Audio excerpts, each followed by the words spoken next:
Olá, pessoal, tudo bem? Sou o Vitor Barbosa, cofundador da Fincat, e trazemos mais um episódio aqui da nossa série Bate-Papo com Fintechs. Caso você não tenha visto nenhum dos vários episódios que a gente já trouxe, tanto no nosso canal no YouTube, quanto nas plataformas de podcast, a gente sempre traz um convidado especial que ou está inserido no meio das fintechs ou tem algo a contribuir para esse ambiente de finanças, inovação e tecnologia. E hoje a gente tem um convidado muito especial, porque como a gente fala com muitas fintechs, ele vai trazer uma metodologia, uma ferramenta que vai ajudar muito na gestão dessas startups. Eu estou aqui, então, com o Pedro Signorelli. Queria, primeiramente, te agradecer, Pedro, e pedir que você se apresentasse para o pessoal aí de casa. Obrigado, Vitor, pelo convite. Uma alegria estar aqui com vocês, bater esse papo com o teu público. Bom, eu tenho a minha empresa hoje, né, há 4 anos, decidi empreender, né, assim como acho que boa parte do público realmente acompanha vocês aqui. Minha área não é a de finanças, né, e nem tecnologia em finanças, porém, o que eu faço já há 4 anos, com a minha empresa, a Pragmática, eu ajudo organizações de todos os tamanhos, segmentos, a executar a sua estratégia, né? Então, de maneira geral, dizendo, é assim, né? Então, você tem, né, e quando a gente vai formar, né, a nossa empresa ali e tal, a gente tem um monte de ideia, a gente enxerga um monte de problema no mercado, e tá bom, como é que eu saio, então, das ideias e eu efetivamente executo, né? Então, a função da minha empresa, né, do meu serviço, é ajudar organizações a saírem do campo das ideias e chegarem ao resultado, né, por meio de ferramentas de gestão, né, de execução de estratégia desse processo, de execução de estratégia. E uma das ferramentas que eu utilizo, que foi que eu me especializei nesses últimos 6 anos em OKR, né, que são os Objectives and Key Results, e antes disso, antes de fundar a minha empresa, em 2019, eu fiz 4 anos agora em junho, eu trabalhava com gestão de indicadores, de maneira geral, nesse âmbito de governança, de gestão da estratégia numa grande organização, era a Nextel, uma operadora de telecomunicações, e antes disso eu venho de um ambiente de gestão de projetos, eu sou engenheiro de formação, engenheiro elétrico, mas hoje eu estou muito mais próximo do campo da estratégia e de indicadores, gestão e tal. Muito bom. Também sou engenheiro de formação, mecânico, e estou nesse campo das fintechs, da gestão financeira, né? Então é muito interessante como os engenheiros se encaixam nas mais variadas áreas. Você já deu um spoiler bem legal e a gente fez questão de trazê-lo aqui para o canal, porque justamente a Fincat ela faz essa conexão entre os usuários e as fintechs. E esse episódio de hoje é principalmente para as fintechs, porque a gente vê esse boom, essa quantidade enorme de soluções que aparecem e todas têm esse primeiro momento que são ideias e os empreendedores, os envolvidos na criação dessa fintech, estão tentando tirar da cabeça, pôr no papel e do papel pôr na prática, né? E aí eu queria que você explicasse, então, o que são os OKRs e como esse pessoal pode usá-los na prática. Bom, os OKRs eles são muito simples na forma, né, tem 2 partes, né, o O, que são os objetivos, e a outra parte que são os KRs, os Key Results, ou resultados-chave, né? Então, o objetivo é onde a gente quer chegar, seja amanhã, daqui a 3 meses, 1 ano, 5 anos e tal, e os Key Results são as evidências que nos mostram que a gente atingiu esse objetivo. Então, ele é super simples na forma e super difícil de aplicar na prática, né? E o interessante, né, ele não os OKRs, eles não surgiram ontem e eles não surgiram nem há 10 anos, eles surgiram há 50 anos praticamente, né? Então, eles bebem lá do Management by Objectives, do Peter Drucker, aí veio a ser o CEO da Intel, o Andy Grove, lá na década de 70, 80, então estava na sua startup, né, um pouquinho mais velha já, né, a Intel já tinha lá umas 300 pessoas, processos estabelecidos, mas enfim, era uma corrida ali pela produção dos microprocessadores, né? E eles precisavam ganhar o mercado, e foi um pouco dessa maneira que ele foi adaptando o Management by Objectives e cunhou aí os OKRs e tal, e a partir daí a Intel cresceu e virou o que é hoje, e depois o conceito foi levado para o Google, né, quando o Google ainda era 30 pessoas, lá em 1999, e hoje é do tamanho que é. Então tem, não só esses são 2 exemplos, né, mas tem vários outros que sugerem, né, que uma empresa pequena, usando os OKRs, se beneficiando dos OKRs, podem virar uma empresa gigante, né? Muito bom. É legal que você trouxe esses casos, né, do Google, da Intel, porque a gente começa a perceber que OKRs também tem uma grande sinergia com as empresas de tecnologia, né? A gente, inclusive, fez um processo de aceleração, aceleradora Baita, e eles faziam o nosso acompanhamento, o acompanhamento da Fincat, por meio de OKRs, né? E aí que eu levanto essa segunda pergunta, né? Muitas das fintechs, elas estão interessadas em participar de processos de aceleração, e aí do nada elas se deparam, por exemplo, com OKRs. E seria muito mais fácil se elas já tivessem antes estudado um pouco, aplicado. Só que às vezes justamente falta isso, falta tempo, falta recurso, falta conhecimento. Então, do seu ponto de vista, como que elas podem começar a olhar para isso e como que a contratação de um serviço como o seu pode ajudá-las nesse processo? Então, assim, um benefício assim dos OKRs é que eles nos ajudam a sair do plano das ideias, especialmente ideias abstratas. Então, o meu papel nas organizações é justamente ajudar, muitas vezes, a cabeça do fundador ou do executivo. Cara, tem muitas ideias, as coisas às vezes se conectam, às vezes não se conectam, né, se complementam. Então, assim, como é que você vai organizar todas essas ideias? E, logo, se é só você, né, na empresa, é mais fácil, porque é você com você mesmo e tal. Agora, quando você começa a envolver outras pessoas, né, então uma startup já tem ali 10 pessoas, já tem 40, então começa a dificultar, né, tornar mais complexo o processo de comunicação, de alinhamento em torno de quais são as prioridades. Então, quando eu chego, então, nas organizações, eu ajudo essas organizações a trazer clareza para a discussão e prioridade para o negócio. Então, cara, vamos fazer isso agora, e mais tarde a gente faz essa outra coisa aqui, né? Então, a gente também aprende a dizer não para algumas coisas, e aí a gente tem que ir priorizando, tendo em vista a dor do usuário, né, tendo em vista recursos que a gente tem disponíveis no momento. Enfim, a gente tem que conjugar uma série de elementos. Tá bom, dadas essas circunstâncias, esse contexto, né, o que a gente prioriza, o que a gente faz no próximo passo aqui, né? Então, quando a gente senta, né, como uma fintech ou quem quer que seja, né, então a gente vai ajudando a detalhar, a estruturar o racional, e depois tem que montar um processo, porque não adianta você desenvolver um OKR, definir um OKR lá, beleza, agora eu vou querer fazer isso.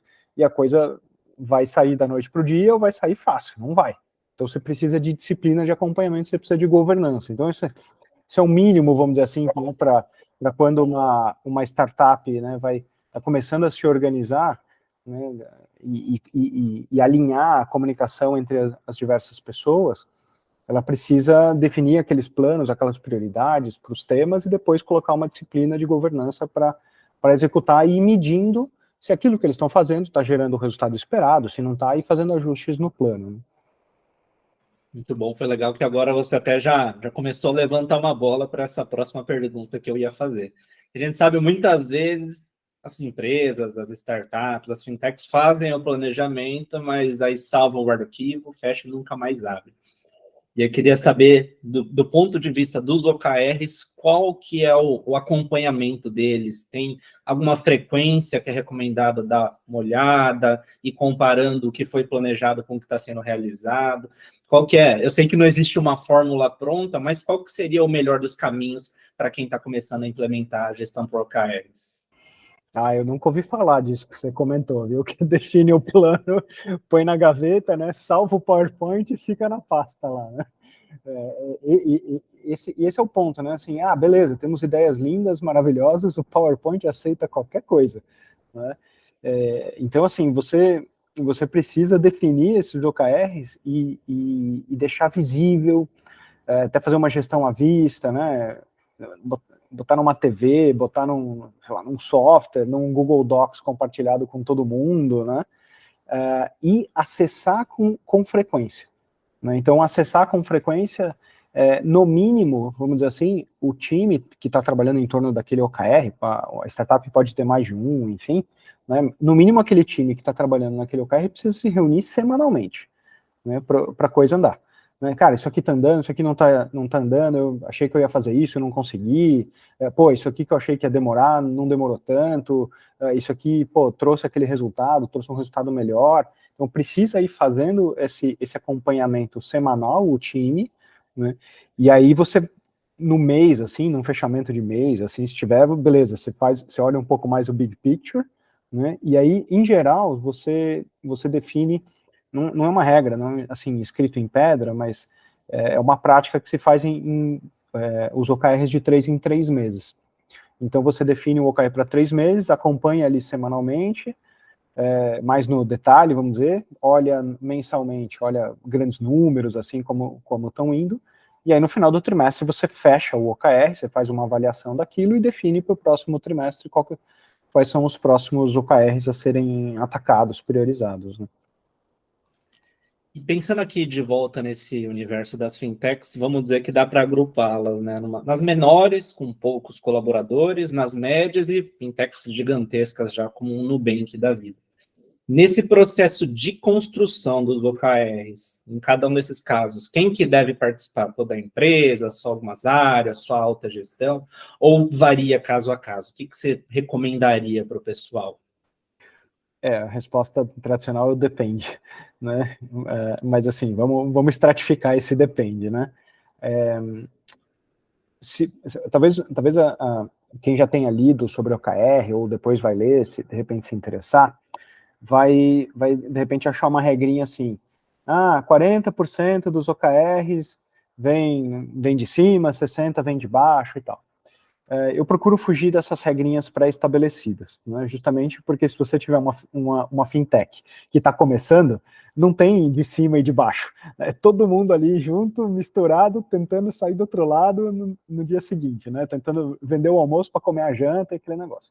Agora, você pega organizações mais estruturadas, você citou o Nubank, talvez faça mais sentido isso, e mesmo assim, talvez não faça, né? Tem outras instituições também já de startups, assim, já mais estabelecidas, que esse processo do 40-60 não é bem assim, né? Então, a primeira coisa que eu recomendo é fujam de regrinhas pré-estabelecidas que a turma lê. A gente precisa entender, aplicar os conceitos à nossa realidade, né? Então, se você é uma startup com 10 pessoas, se você é uma fintech, cara, com 300 pessoas, ou com 1.000, o que quer que seja, você precisa conseguir adaptar os conceitos para uma coisa que funciona para você. Então, quando você tem 10 pessoas ali, você vai imaginar que você vai ter uma pessoa do marketing, alguém que vai estar customer success, você vai ter um cara dando sustentação, você vai ter o cara comercial e tal.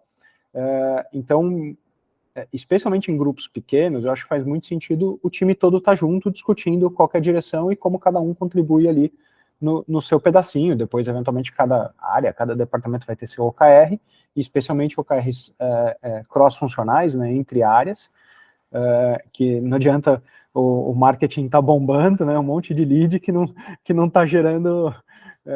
que está gerando problema lá no call center, né, porque não tem fit, né, as pessoas que estão vindo com o produto que está sendo ofertado, enfim, então as áreas precisam trabalhar juntas eventualmente, né. Agora, quando você já vai para empresas que têm mais áreas, que já tem mais processos estabelecidos, o desafio é diferente. Então, você já não consegue sentar todo mundo na mesma sala ali e sair discutindo. Então, você precisa ir montando um processo.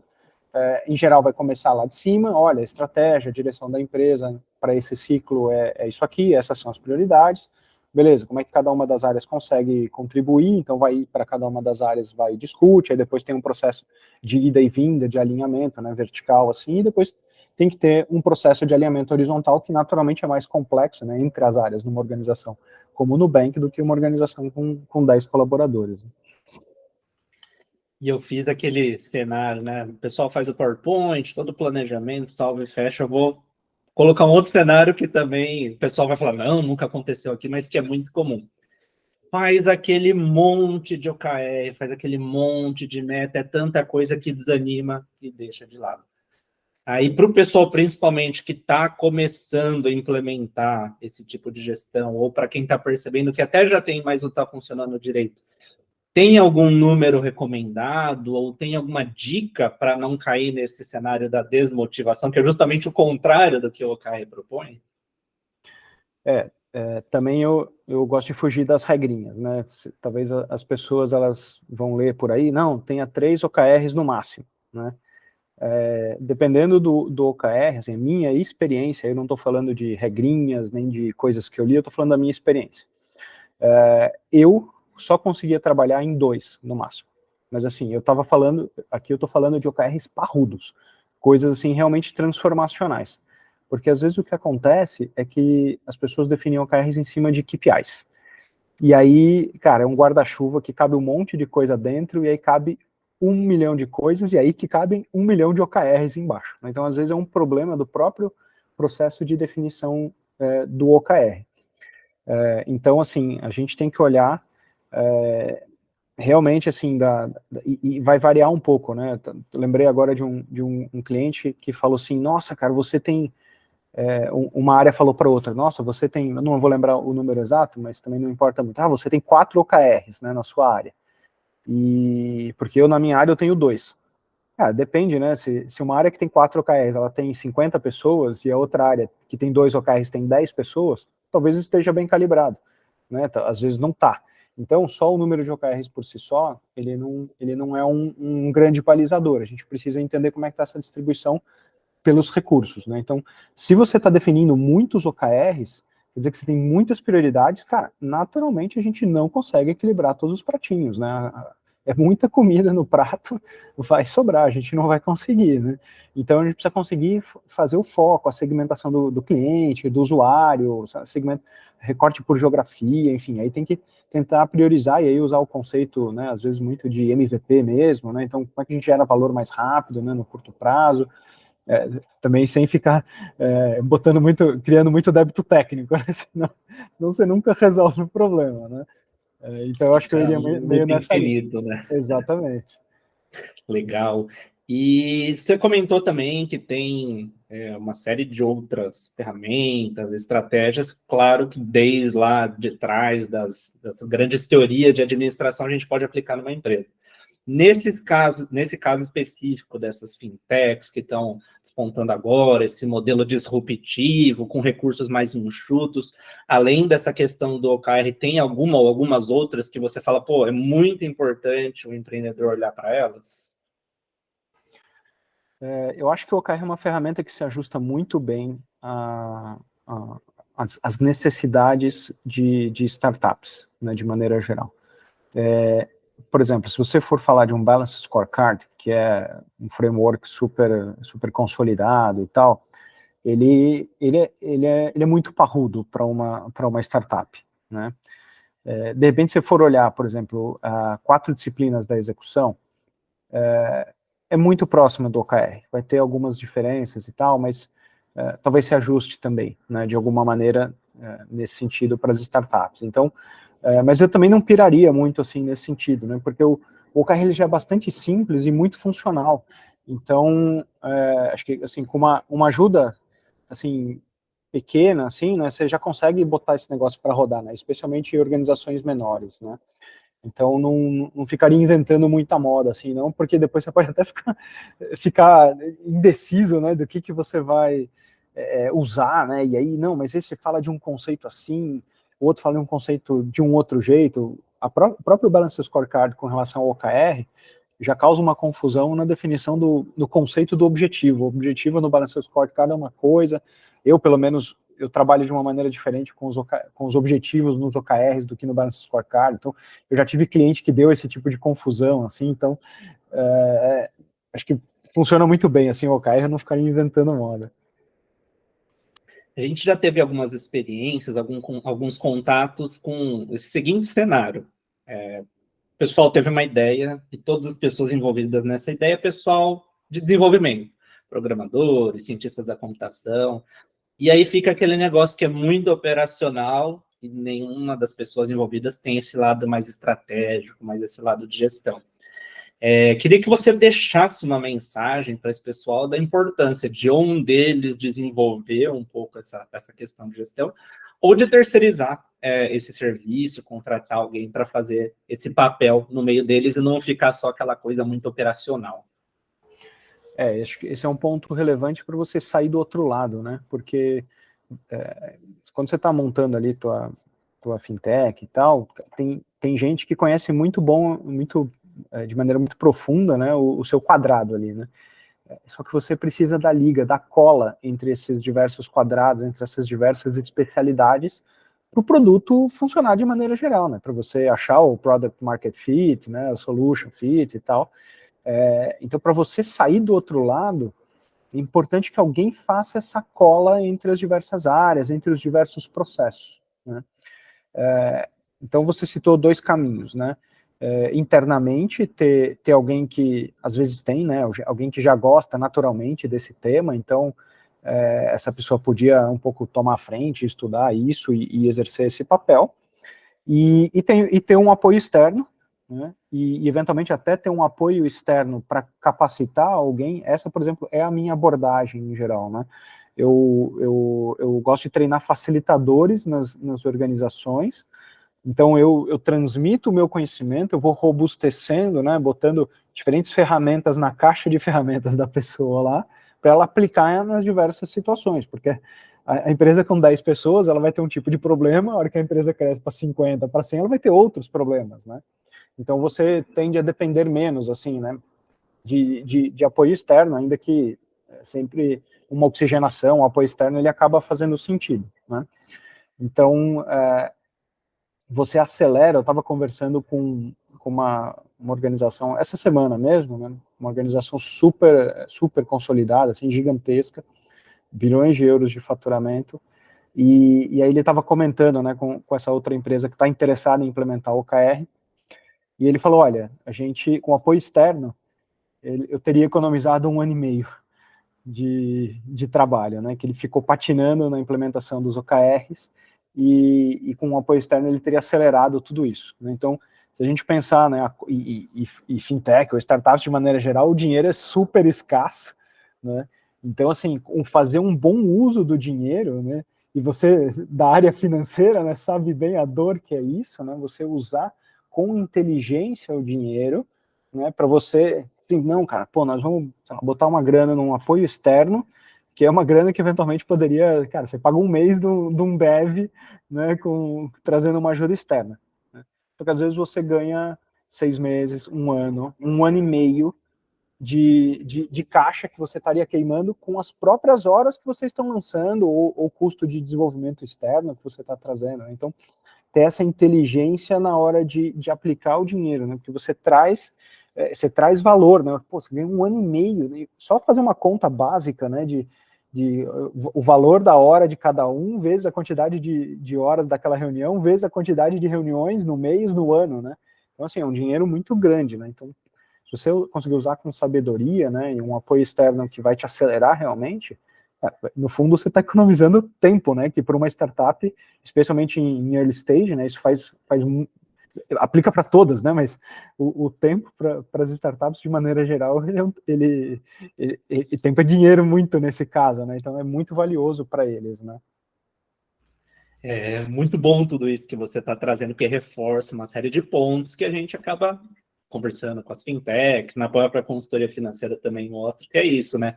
Pô, tenho que otimizar recursos, finanças, estratégia precisam estar de mãos dadas, né? Então, para o pessoal que está assistindo, esse é o tipo de conteúdo que daqui a algum tempo volta, assiste de novo, reforça, leva para o seu gestor, leva para o seu sócio, porque faz total diferença, né?